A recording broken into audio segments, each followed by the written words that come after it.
Assalamualaikum warahmatullahi wabarakatuh. Perkenalkan, nama saya Muhammad Rahman. Saya mahasiswa UIN Sunan Ampel Surabaya, Prodi Ilmu Komunikasi semester 3. Di sini saya akan menjelaskan apa yang dimaksud dengan budaya, subbudaya, dan kontekstualisasi. Yang pertama, budaya.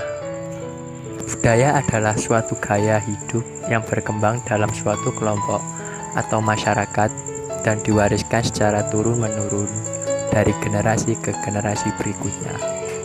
Budaya mempengaruhi banyak aspek dalam kehidupan manusia. Budaya mempengaruhi agama, politik, adat istiadat, bahasa, bangunan, pakaian, bahkan dalam suatu karya seni tak luput oleh pengaruh budaya. Oleh sebab itu, seiring berjalannya waktu, budaya bersifat kompleks, abstrak, dan luas dalam peradaban manusia. Pada materi ini akan dikupas pengertian budaya dan menurut para ahli. Berdasarkan Kamus Besar Bahasa Indonesia, pengertian dari budaya adalah sesuatu yang berasal dari pikiran, adat istiadat, kebudayaan yang berkembang ataupun kebiasaan yang sulit untuk diubah. Menurut para ahli, seperti Ki Hajar Dewantoro, budaya ialah hasil dari usaha perjuangan masyarakat pada alam, serta zaman yang memberikan bukti kemakmuran dan kejayaan hidup. Usaha perjuangan inilah yang mampu menghadapi serta menyikapi berbagai kesulitan dalam mencapai kemakmuran dan kebahagiaan hidup masyarakat tersebut. Sedangkan menurut Linton, budaya adalah keseluruhan sikap dan pola perilaku serta pengetahuan yang merupakan suatu kebiasaan yang diwariskan. Sedangkan menurut Parsudi Suparian, budaya adalah seluruh pengetahuan manusia yang dimanfaatkan untuk mengetahui serta memahami pengalaman dan lingkungan yang mereka alami dan dimiliki oleh suatu anggota masyarakat tertentu. Subbudaya.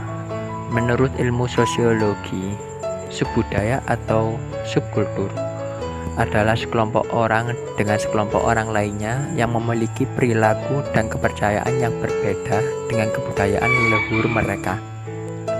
Subbudaya menurut para ahli, menurut Schiffman dan Kanu pada tahun 2008, subbudaya membagi keseluruhan masyarakat menjadi berbagai macam variabel sosio-budaya dan demografis, seperti kebangsaan, agama, lokasi, geografis, ras, usia, gender, dan bahkan status pekerjaan.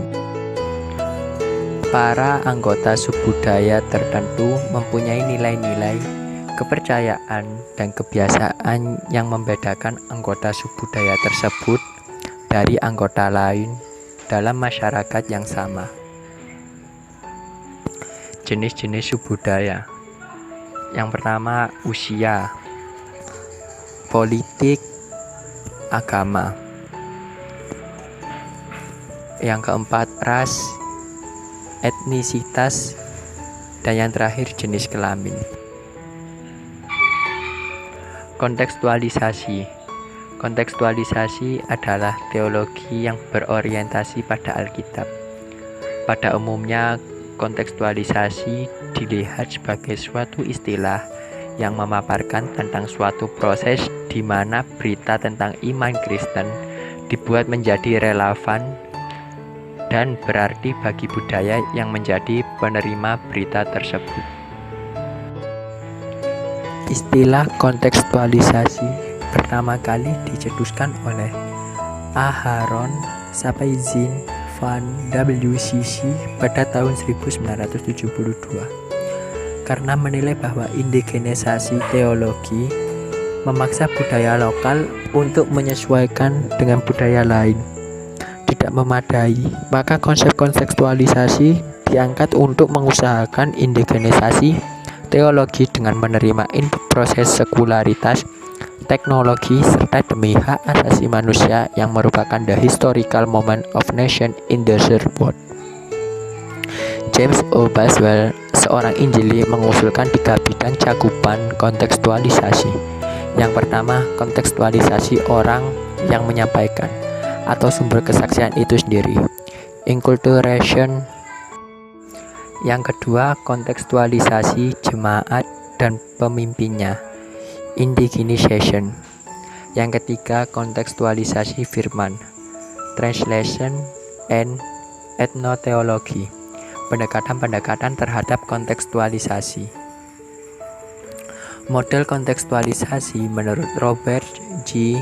Schreiter, PPS, ada 2. Yang pertama, model etnografis. Model etnografis secara khusus memberikan perhatian pada jati diri. Yang kedua, model pembebasan. Model ini berkonsentrasi pada dinamika-dinamika perubahan sosial dalam masyarakat. Terima kasih, itu saja dari saya. Mohon maaf apabila tutur kata yang salah. Ihdinas siratal mustaqim. Wassalamualaikum warahmatullahi wabarakatuh.